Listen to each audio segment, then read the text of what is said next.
know you're coming off a fast. How often are you fasting right now? So it's all like cycles. So I'm like in anime shreds, I do two things. It's the way of vitality for people who want to shred, and the way of the builder for people who want to put on muscle. But the same process is the same. Like there's certain pillars that have to be addressed, like metabolic flexibility. Like you tapping into fat just as well as you can tap into carbohydrates, right? Regardless of the path, it being feasting and fasting, and more fasting than feasting because you're trying to shred and create more movement. But honestly, I don't track, bro. Like I'll go 2-day fast, 3-day fast, sometimes 8 hours, sometimes 16 hours. I don't really track. I do try to push myself though. Like, and I'll do. I have certain protocols like to get rid of hunger regulation, and it's but I'm not like setting heavy PRs or anything. Like in May when I launched Anime Shreds, I stopped working out. Like I didn't do sit-ups, I didn't do push-ups, I didn't do anything. That didn't mean I didn't live a dynamic lifestyle. That didn't mean I didn't go through heavy periods of like fasting or stretching or walking. I just had a hypothesis that you could still maintain good muscle composition if you're metabolically flexible, if you can fast, right? And if you can tap into that fat that's there. So what I had done was I bulked up to like almost 220. I had some fat on me, and I'm like, okay, but I was already a little fried because I was putting myself under a lot of heavy pressure, a lot of weight. It was a cold environment. I was up in the mountains. I'm like, okay, I need a shred. Now I could take the approach of like doing cardio, all this and that, but I'm like, no, I need to get a lot of work done. There's a lot of things I need to do.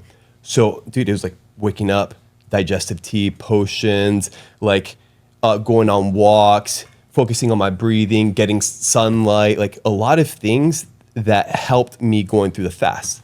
But what people don't realize is you could do fast within a fast, right? Like a genjutsu within a genjutsu. It's kind of like you do a fast of autophagy. So you do 15 calories or less, and you push that as long as you can. And then once you feel like you can't go any more, that's fine. Do a fast from food. So you can drink structured water, do like fruits or juices or teas, right? Just do liquid state or even smoothies or like a bone broth.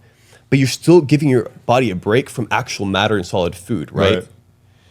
That's just been my whole take on it. And I feel like it's completely shifted my paradigm in terms of like approaching fitness. Because I'm like looking lean, I'm good, but I realized I started losing muscle composition. Like a month and a half in, I probably looked some of the best I've ever looked. Wow. Because I'd lost fat and the muscle is still there, right? And when you become metabolically flexible, you become a lot better at sparing like protein, muscle, everything. The issue is you need to become metabolically flexible first. The issue also is I put on a lot of weight. So I had a lot of wiggle room to like reduce. Why was I fine with this? Because I know recomp is always easier. Like if I start reintroducing carbohydrates now, which I've done, high levels of creatine, because I cut a lot of supplements, everything on purpose. I want to do like a detox. When you reintroduce it, your body absorbs it just like that, bro. Just like that. So now I started like alkalinizing the body. I was telling you I was in Orlando doing all the protocols. Yeah. And now what I'm doing is I'm going to do a lot of body weight, probably full body workout, body weight and bands, get warmed up, alkalinized. 2 weeks in, I'll probably start breaking. So I'll do top body and then in a symbiotic relationship, stretch the bottom part and then switch it around. And then after a week, I'll probably start doing the normal splits like chest and triceps, back and biceps, legs, shoulders and abs. You know what I'm saying? Yeah. So it's like understanding that the gym is just one facet of fitness, or like people don't get like you looking jacked or having a six pack doesn't mean you're healthy. You could still have visceral fat. Visceral fat, you could have inflammation, you could have scoliosis, you could have pinched nerves, you could have a million things that you don't know of. You could have tons of nanoplastics in your testicles, or you could have potential heart attack risk because there's not enough circulation, or you do tons of chronic running, tons of carbohydrates, tons of inflammation. You're putting a lot of stress on the valves. And that's why you have all these guys that were marathon runners 50, 60, 70 years ago on the carb-centric diet that they're all preaching about, that people are spending thousands of dollars listening to. They're all dying at a young age because they put so much stress on the body with such high levels of inflammation that atrophio, which basically caused the purpose of the heart with the valves is for it to be soft, right? Because you're pumping the blood and it's constantly moving. If you're hardening it, what happens? If you get a cut or a scar, the tissue that comes back might look like the skin, but if you keep getting cut and cut and cut, it's going to harden and harden. So it's that issue, is putting that much strain on the valve that the valve becomes hardened. So the older you become, if the valve is hardened, it's a lot harder for the heart to do its proper function, which is to circulate the blood. Right. What people don't realize is the heart can't do that all that by itself. Like you need to aid it with movement, with like there's a lot of things that you can do to instigate blood flow that's going to aid in the heart. It's like people are working their heart overtime, right? And as they go from a sedentary lifestyle to chronic cardio, thinking that's going to help, and then they become hungry and go back to eating carbohydrates. Like the whole paradigm is like dumb. Yeah, because they tell fat people to run. I see people, bro, on the street just like you see in their face, bro. They're like they're hurting, dude. It's not even like pain. It's like pain from inflammation. You just see it. I'm like, dude. And then they're running on wrong shoes, and their foot's not even like their brain, dude. It's just a disaster. And I see it, and if they'll ask me, like if I'm like shirtless or walking, they'll be like, "Bro, what are you doing?" I'll be like, "Bro, honestly, you should fast, do some teas, and go for a walk, and like stretch." And that's way easier than it's way easier, so less running. taxing, and you can pull it off in a fasted state. Right. Like if you run a lot or you swim a lot, you'll probably get hungry. With running, I feel like right after I get thirsty, but an hour after I'll be hungry. But I can mitigate that if I'm just like walking, stretching, maybe doing like zone 2 training with bands or body weight or even like stretching. Yeah. So it is possible to get shredded without lifting, though. Yeah. You can get shredded. You can get shredding with feasting and fasting cycles, metabolic flexibility, and understanding how to tell your brain to tap into fat, not carbohydrates. The issue is most people have the keto flu, which is not really the keto flu. It's just you go from a terrible lifestyle and the pendulum swing hits so hard and your homeostasis became disrupted and your body's, not your body, your brain's freaking out because it went through all the sugar and all these years. What do? You give it sugar and now you're not giving it sugar. So the brain, of course, is going to freak out. So what you have to do is go reducing the amount of sugar with percentages and see how your body feels. Like I don't do ketones, stick peeing, nothing of that. It's all like there's certain signals naturally that if you look at and you pay attention, your body will tell you, okay, you're metabolically flexible, or hey, you can tap into fat. Yeah. Because you're not doing cardio and you're just shredding. Makes a lot of sense to me because there's other people that say you should eat 5 to 6 meals a day. Botted. Now, under certain parameters, for the regular individual that has a 9-to-5 family, all that, imagine him trying to eat tons of meals. First of all, most of the meals are microwaved because of the convenience. So we address that. Okay, so let's not microwave it. How are you doing that? Not a lot of people are doing tons of meals without microwaving. That's the first problem. I can name you 5 more, but that's the first one. So let's address the first one. What's the problem with microwaves? Microwaves, it basically bastardizes all the nutrients in the food, so you're just eating matter. So if you want to fill your stomach, you might as well just drink water. Wow, so it cooks out all the vitamins and minerals? I believe so. Wow. Especially over long periods of time.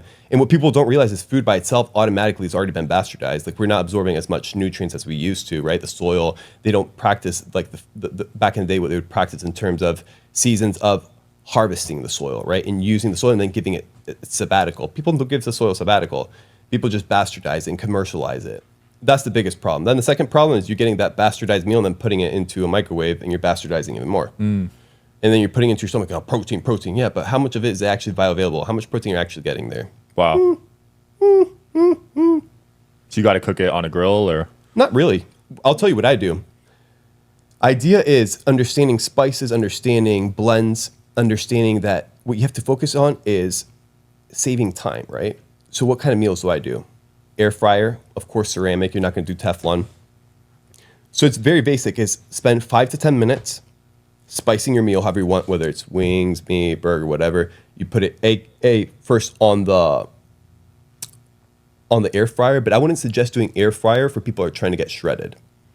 And I have a thesis behind it or a hypothesis behind it, but we can address that later. I would suggest more of approach where you're actually using like the oven, right?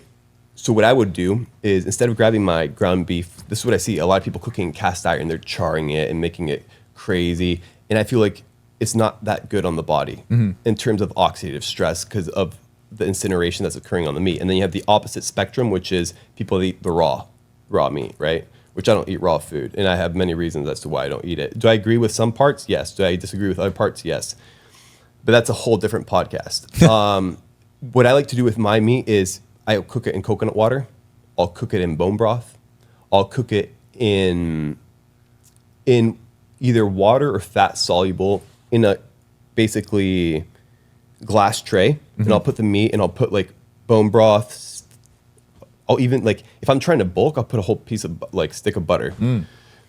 And I'll put all my spices. I can do, so I think something you want to address is how can you facilitate digestion? And one great thing is ginger. So something I would do is always fresh grated ginger on top of all my meat, and I would let that cook in there, stew in there. Prep time, 5 minutes. By the time I got down there, it would be ready 30 minutes, an hour. What I was doing, I was working out, I was working, I was getting done, the alarm went off, okay, food's ready. I'm not in there cooking, like, you know what I'm saying? Like, you just gotta optimize. So baking your food, crock pot, like all these things are super useful. Like, I can tell you, I can make an amazing, like, Paga punched in terms of boosting testosterone, in terms of you tapping into fat, in terms of caloric surplus, in terms of benefits that you can extrapolate from food if you're in a fasted state, it being more bioavailable because it's in a liquid form. You're in a fasted state and you're drinking it warm. And that's like doing bone broth, like doing your own bone broth. And it doesn't take a long time. This is most people either buy bone broth, which can be expensive. So what I would do is kind of like, be like, okay, if I'm going to be cooking like wings or I'm going to be doing a whole rotisserie chicken or two, like save the bones and use that the next day. And you're like, okay, I'm going to go on a fast. And then, so you're kind of like sequencing based off of the resources you have. Right. And based off of the goal that you have, which is if it's fasting, I would do sparkling water, coffee, shredder gourd, like keep it very light. And like, okay, I'm starting to get hungry. Perfect. Instead of breaking my fast right away, because your stomach's also a little bit smaller. If you eat a ribeye, you're going to feel it. Give it bone broth. Heat, warm, cayenne, stimulate the body, go for a walk, chew on something, pretend that you're eating so you stimulate the body, like mastic gum or whatever. Right. Then you come back and then food's ready because you ate that. But that thing took me 5 minutes to make and I left it over 2 days, all the ingredients, and that's what I'm drinking first thing. Sounds amazing. And you know what I do? It's you tap in protein, right, from the bone broth, and then fat. So when I break my fast, I'm introducing fat, not carbohydrates, as the resource for my body to use. And if I do that over long periods of time, guess what happens? The body starts using fat, right, as its resource. So that's why when people are like, oh, bro, I go on fasting, I feel great. And yeah, it's because you're using fat. If not, you're going crazy. You're like, give me sugar. Wow, Wherever you guys that are is watching this brilliant. show, I love would that. truly appreciate it if you follow or subscribe. It helps a lot with the algorithm. It helps us get bigger and better guests, and it helps us grow the team. Truly means a lot. Thank you guys for supporting, and here's the episode.